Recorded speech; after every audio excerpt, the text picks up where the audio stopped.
кәсіби мерекелеріңіз, мемлекеттік қызметші күнімен шын жүректен құттықтаймын. Бұл күн, бұл мереке, бұл жай ғана мереке емес, өйткені барлығымыз жақсы білеміз. Мемлекеттік қызмет дегеніміз жай ғана жұмыс емес. Бұл қызметтік міндеттерін орындап қана қою емес, шын мәнінде халықтың сеніміне ие болу, олардың терең жауапкершілігін алдында сезіне білу, еліне деген шексіз адалдыққа негізделген ерекше миссия болып есептелінеді.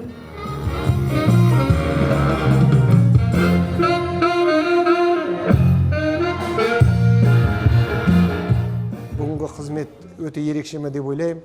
Өйткені мемлекетке қызмет ету ол үлкен абырой, үлкен жауапкершілік, үлкен міндет деп білем.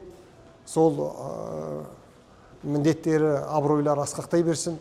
Елімізге, жерімізге адал қызмет етіп, еліміздің өркендеуіне үлесімізді қоса берейік.